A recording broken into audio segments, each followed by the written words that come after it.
away the night. The night, what's going on? Let's talk about it, let's talk about it.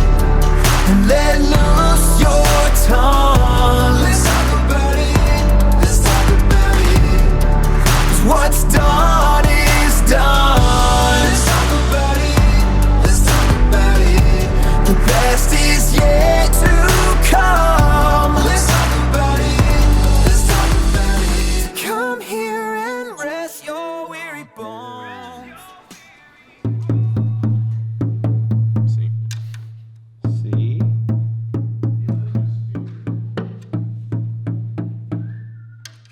Before we ever like went on tours or anything, though, we like skated together and went swimming together and like did a bunch of like college kid stuff together for like 2 years before we even started a band together.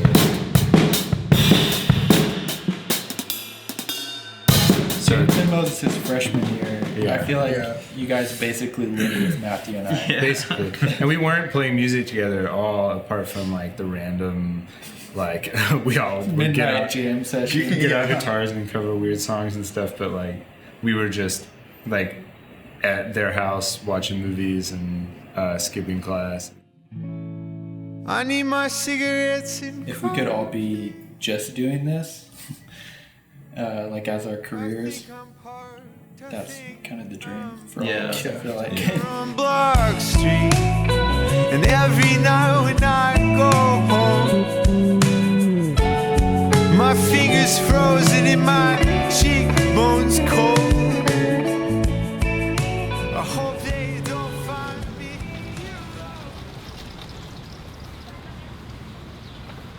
A friend of mine, Ray Wiley Hubbard, who's a singer-songwriter, I called him once because I said, look, I'm not sure what I'm doing. I want to quit touring and singing to make films, but that's a big leap for me, just like making music was a big leap. So I don't really know what my job is. And the guy got really quiet and he goes, do you want to know what your job is? And I go, yeah. He goes, your job is to be confident and glad.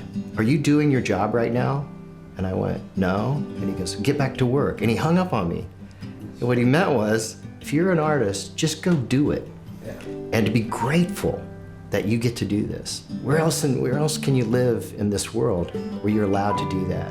Only you are giving yourself a hard time, or people at the mall might be giving you a hard time, but only really you. And if you can get rid of those intrusive thoughts and keep filling up those 20 spaces with something, you're gonna be fine. Yeah. The House of Songs is actually a physical house here in Bentonville, Arkansas, and in Austin, Texas. We started in 2009 working with the Danish music societies, and within the first year, we had 3 other countries, Sweden, Norway, and Finland, and now we're at about 14 countries, and in the last year and a half, I've been doing experiments in Northwest Arkansas. So it's a collective of musicians, an ecosystem of high-level songwriters that come together and do visits, residencies, but a little bit on steroids, where I want the local artists to treat the visiting artists as their family. Yeah. And so by the time you leave a House of Songs, wherever you are, you feel like you're part of the social fabric of that. And you take that idea back home with you, and you talk about Arkansas and America in a way that I think deserves to be talked about.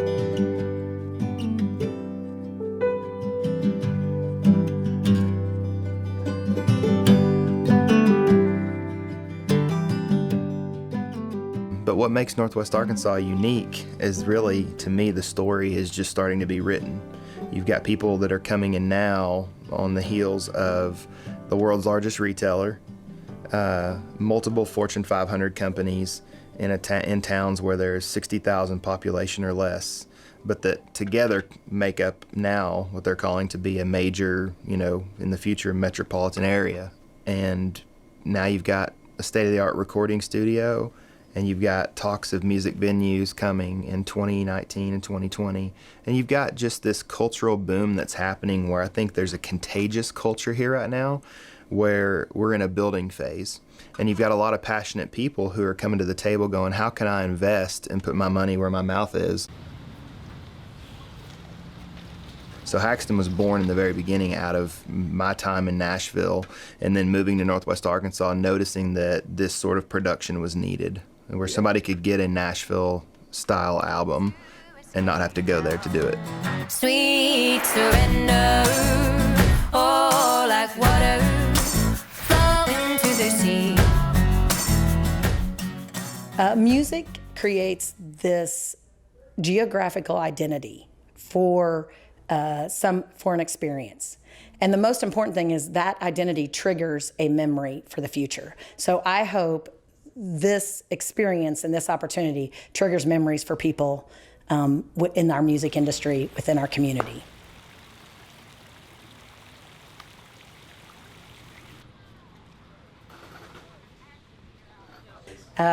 Visit Bentonville is the city's tourism bureau that is here to promote and advertise Bentonville as a tourism destination that impacts the economic impact of our community. Vinyl tourism, it's a real thing. It's kind of an opportunity for somebody to have a souvenir, which is, souvenir's definition is to remember. So when they go to a destination as a concert or an experience, they want that souvenir to take away with them. I think we can create something really special and very different. We try, I always say all the time, not to act like a beer company, not to act like a brewery, and do things above and beyond. Jerad mentioned we want to create great beer, but we also want to have great musicians playing here, and with sound that is amazing and with a design here that's spectacular. We want the experience, the overarching experience for anyone who walks in here to kind of be blown away a little bit.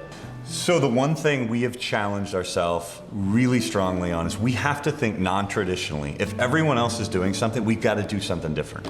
A record label, taking 10 artists and allowing them to come in and giving them a freebie is something not normal. Yeah. It's something that doesn't have a direct spreadsheet payback, but this isn't a spreadsheet world anymore. So what we're trying to do is think very out of the box, think in a different way. It's why video is so important, because we live in a YouTube world. We live in an Instagram world, and it's critical to deliver a message and to help an artist at the same time. Yeah.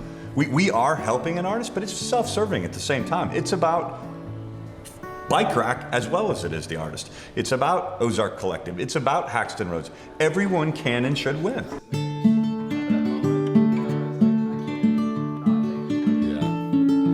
It's nice, I can tell. Traveling country ain't never been through. Having dreams at night, dreams about you. Heaven I meets on a streak of good luck. Like they don't have a care, no. There's a lot of media that is telling you the other thing, right? Like this notion, it's like The Voice, American Idol culture, where it's like competition. And I mean, it's hard enough without a competition, my God. And then there's also, we watched this video recently of this recent college grad who's like, it was the story of like, she's graduating college and so she's gonna go out in the music world and make it. And they're like, well, what do you envision, And she's like, well, I mean, I hope I win a Grammy. And that's fine. Like, that's exactly, you have to be that crazy to go into like your creative pursuit and be like, hey, I'm just gonna, Grammy or bust, right? But my concern is that like, that's born out of all of the media that is saying it's win or go home. Yeah. And, man, that's just not true. Bernice is very curious, that's for certain. She asks a lot of questions, especially at like midnight when I'm really tired. But then I go to sleep and I fall asleep and I write songs in my dreams. And so I'm realizing just right in this moment that the nights that I've done that, it's probably because you were like asking me about something, talking about something as I was falling asleep. Probably. So we gotta try that again. Okay. I remember the first time anyone called me an artist. I was a sophomore in high school, and my history teacher said, "Wow, Brian, you're an artist." And it was like a slap across the face in a good way. We will never make the big time. Not that we even need to or want to, but the long haul for us is the big picture, and that's the goal, is to be able at the end of our life to say, wow, we did it. Like, we were able to accomplish being an artist and doing all these other things, and we did it for the long haul.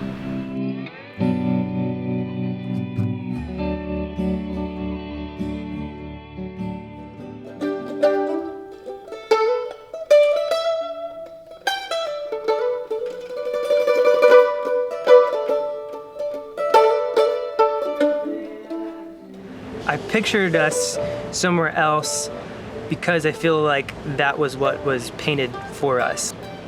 But I don't know, I feel like when we backed off from that, we started finding our own thing, and it started like something started coming out of that, and I don't know where we're going with it, and I like that.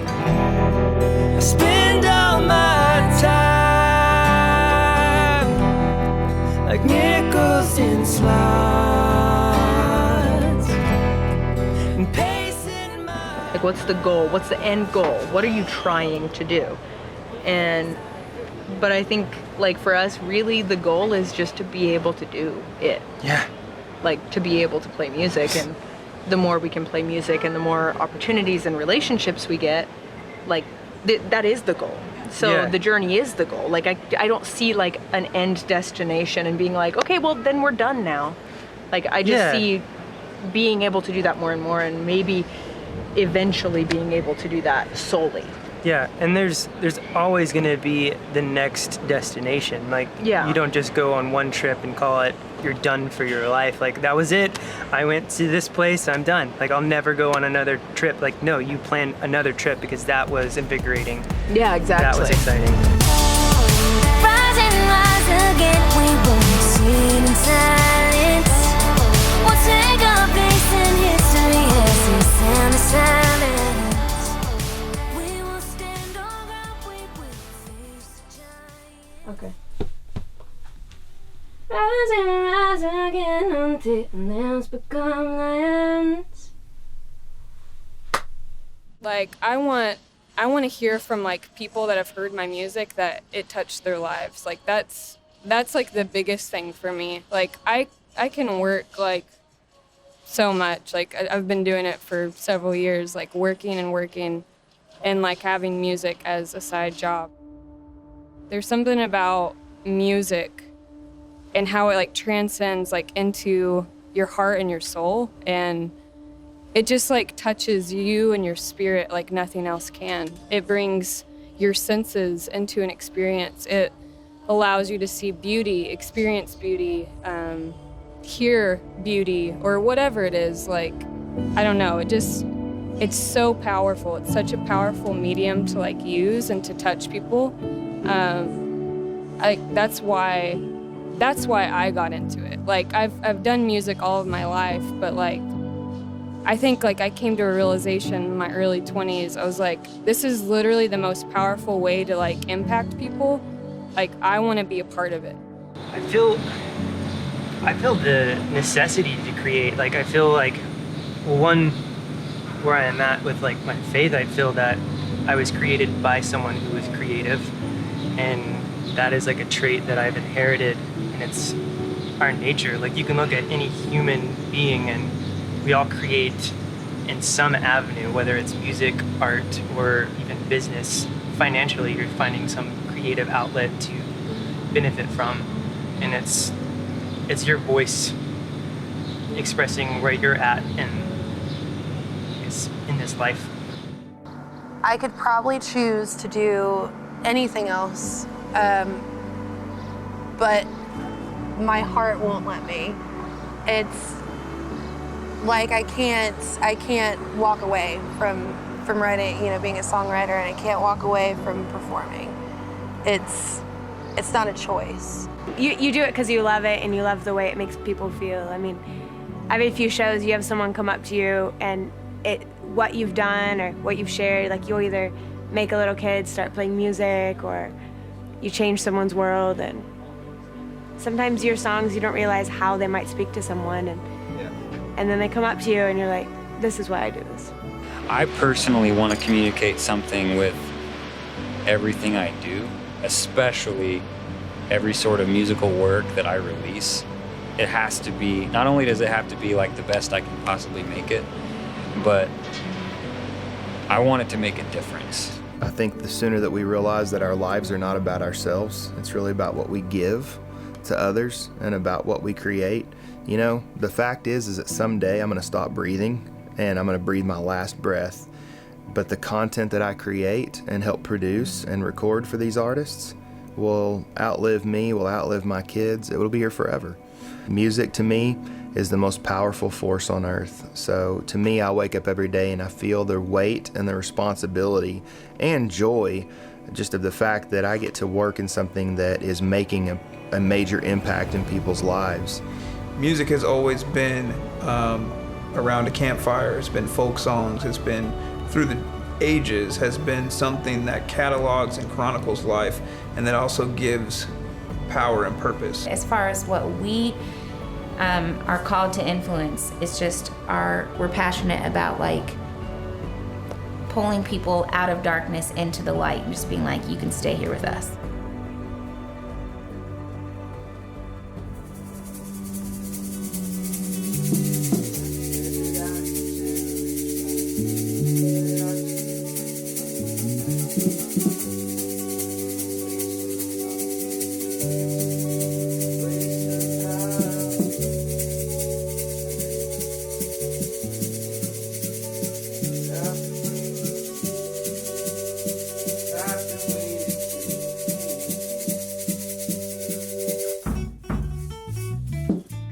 I think a lot of people would not consider it work. Like when you talk about, oh yeah, we're going on tour for a month.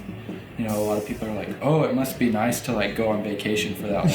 Yeah. And I mean, we love it, you know, and you know, you should love your work, but it's not a vacation. No. Sometimes people think that when a band is on tour, they're spending like all of the day is just like hanging out, and then the only time they actually have to work is when they're on stage. I feel like it's the opposite of that. Like bands spend all day working to get to the point where they can get on the stage and do the thing that they love, which isn't work at all. Like I think if people went to shows knowing that like everything else that day kind of sucked for the people who are playing, and that moment right there where that they paid money to see is like the best thing on tour. And I think people would appreciate live music a little bit more. Me and Jayla came in here. Yeah. Isn't it amazing how it happens? Bodies move. If Brother Moses were the only job for all five of us, that's like a very lofty goal right now in the way the music world currently works. I mean, through touring, you could make a sustainable income if you were doing it like half of the year and selling really well. But in terms of just pure listenership and streaming and things like that supporting you, or like a record label advance or something like that supporting you, that's like pretty long from where we're at now.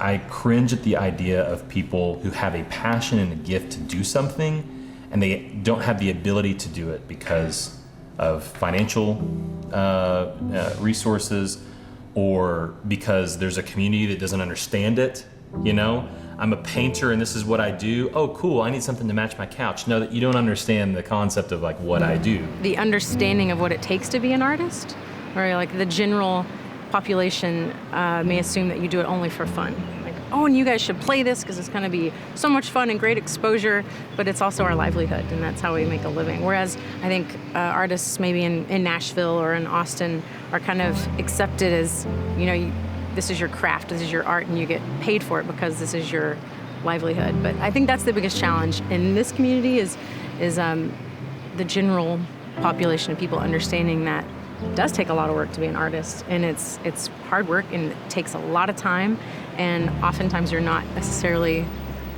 given pay for all of that work. Yeah. That's the biggest challenge. Yeah. It doesn't quit. The life of an artist never quits. You're Yeah. always working. It's a lot more work than people think. It doesn't every day. shut off. No. Because it never stops. It's so close to your heart and your soul, and you just want to keep doing it and succeed and figure out how to keep doing it. I think a lot of people believe that musicians actually make money, and we really don't. Like, you can make money at your shows, but even that a lot of times is like chump change. You can't pay your bills on that stuff. I think I've made $50. But you know, like, I think they just need to understand that part of it, and then also like how much money you put into it, because producers, they charge you thousands of dollars for one song, like, and then you don't make any money back from it. And then you have to think about photography or like your artwork. And then if you're gonna do a music video, a lot of times music videos are like $10,000. And then, you know, it's just like the financial aspect of it, to be able to birth something within you and to like show people like, this is what I care about, this is what I wanna say or like create or whatever. Like, that's so huge for us to give to people, and them like be like, oh, well, it's not very valuable. I would close my eyes in bars and think about just getting the check at the end of the night, you know, as opposed to finding somebody in the crowd and singing a song that you wrote and hopefully seeing that. Yeah, I feel that too, man, you know. Well, I think with creativity, or even if you just want to say music, people want to look at it initially as magical. And there certainly is magic into creativity and the creative process. But then they want to lean it into, it's a charity. So that's where I get really ticked off, is that it's always here to elevate the way we feel, and it's the human condition. So going back to stories, if the story's truthful and resonates with you, it elevates everything. More importantly, it pulls us together. I hope to see the community start to say, I'm not just gonna go to some place and hopefully someone's playing a guitar in the corner and it's just good background music, or I wanna buy this guy's painting because it matches my couch. I wanna see someone say, this painting is amazing, I will rearrange my furniture around it. Or this artist has something incredible to say, I will go pay money and not just expect to show up for free and have an investment in that, you know?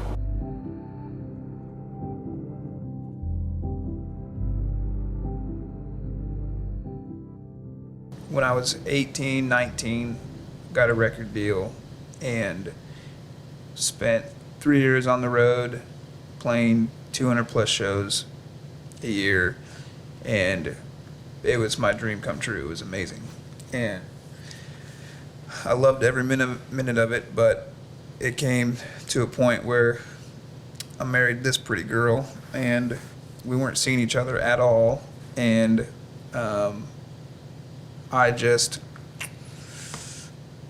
well, to be honest, I was on the road, I was sick as a dog, and I was praying. I'm a believer. I was praying and I was talking to God, and I was asking him, you know, what's going on? You know, I'm sick. I'm on the road. I'm away from my new wife. You know, is this really what I need to be doing? It was just kind of a down time, and I heard as plain as day that I needed to leave the music industry, leave the band, and go home and be a husband. And it took me 6 months to really come to grips with that, because that was the pinnacle. I was, you know, we were a good band. I'm not dissing us at all, but we were not like, you know, on the cover of Rolling Stone or anything. But for me, it might as well have been that. Like, I was content. I loved every minute. I loved every day. It was wonderful. But I just knew in that moment that, you know, God was speaking to me to go home. Just go home. Be a husband. Start a family. And, you know, the road life is not going to be your path. And so, like I said, it took me a long time to come to grips with that, but I finally did.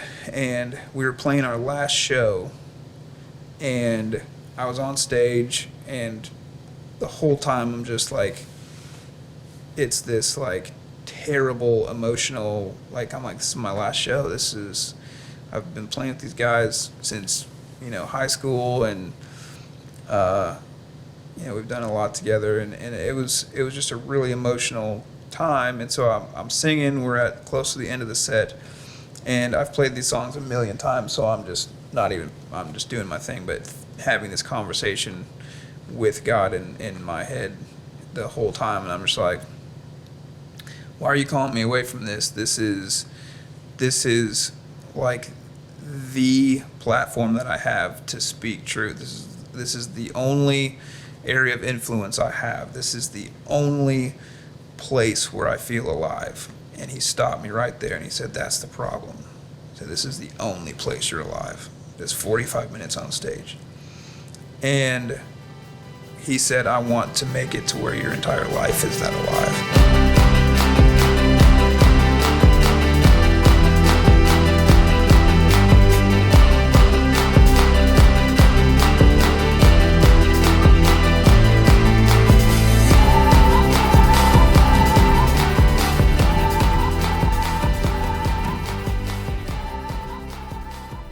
Here we go.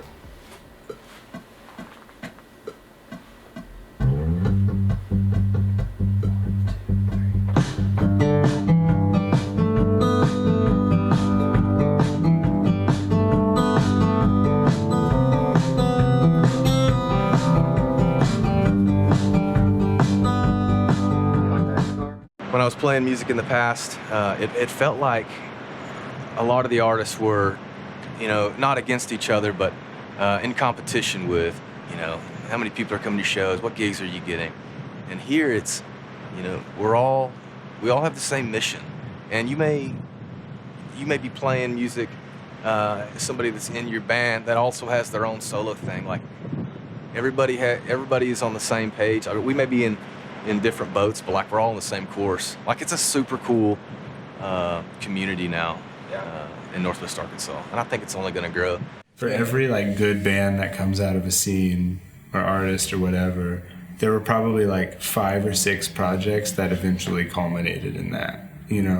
Like there were probably like each person in that band had their own band that they like were pretty sure was their ticket, and then they all eventually like formed into one thing that happened to be amazing. It's like you look at these scenes that are constantly churning out like really great, innovative, talented people, and it's because all of them are all doing things all the time. What's going to happen is what happened in Austin when I moved there in '89 when I was a kid, is that it seemed kind of desolate, but we had these friends and we had this opportunity where it didn't cost much to live there, and all we had to do was write and play a little bit, and we started building a community, which is first step. So what's going on in Northwest Arkansas is it's stimulating the creative sector. And so if you just look at that in a sheer practical level, where that has happened, the next phase is innovation.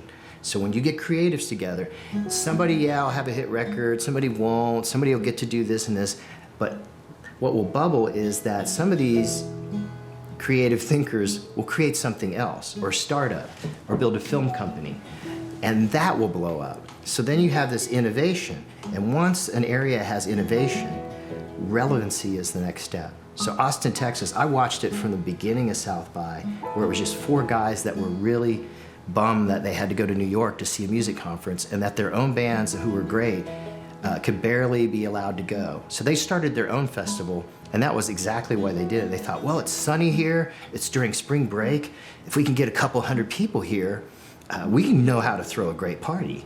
And I have that same feeling here, is that it's going to invite other musicians from the region. So if there could be a great conversation between Tulsa, Kansas City, Memphis, Austin, if there can be these bridges, this is a great location. Northwest Arkansas is a hub.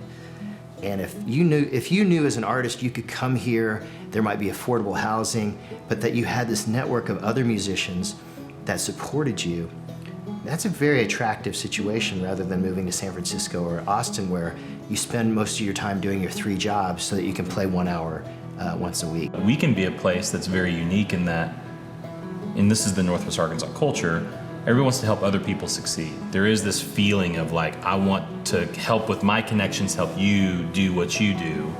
And so if artists saw Northwest Arkansas as a place that patrons were here, that someone can invest in me, whether it's a brewery or it's just somebody with the resources to be able to do it, or it's a studio, and invest in me and help me do what I do, and then in return you see the development of city and a culture and the growth in that, then I think that's the goal, you know?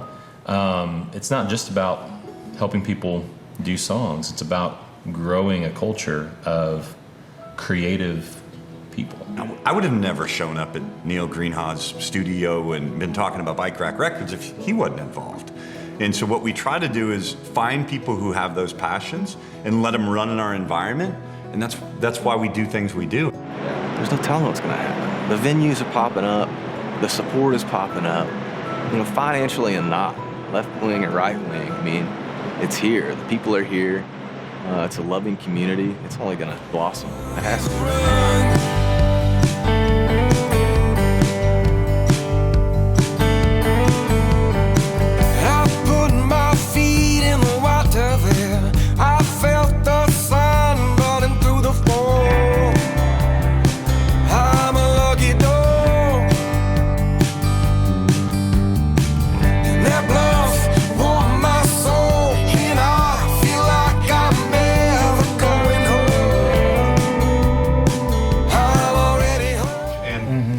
I hope we're all part of something really cool and part of an environment that is amazing for all of us. So thank you for being here. Thank you.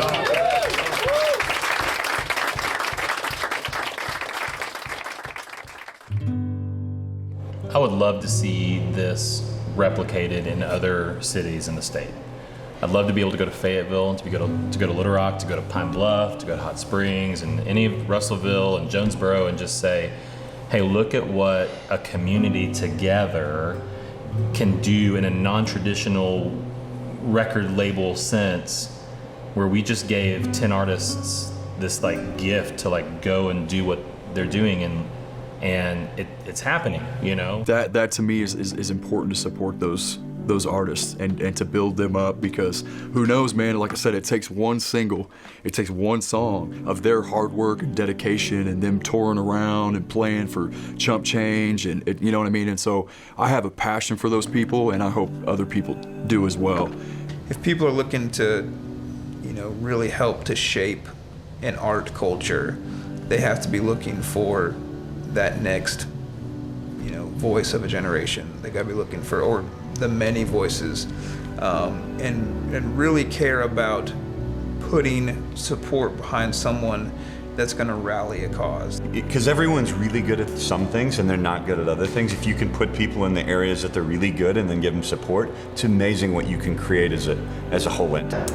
I mean, I think in order to take that next step and invest in Northwest Arkansas and in, you know, the local music scene or brewery scene or whatever it is, you have to be involved with it first. I think the community, once they see and invest in their artists here, the people who are living here and driving the culture, that's the biggest thing. That's their return on investment. If like 10-year-old Matthew could see me now, like he would be, like almost everything that we're doing, he would be so stoked about it. Sometimes it's not happy being an artist. Sometimes it sucks because it's hard. Yeah. But we do ultimately get joy out of it because it's something that is fulfilling. Yeah.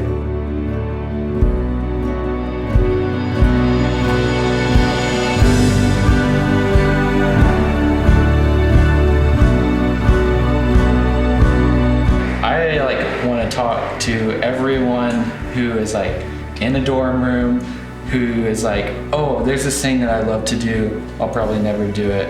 Like, do it.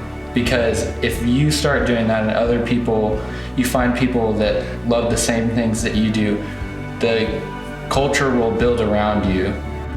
People want to be around people that are making things. So all you can do is be as truthful as possible and not worry about the results, but know that there's somebody out there that will love that. It's because they're truthful. And that makes me more comfortable in my own skin.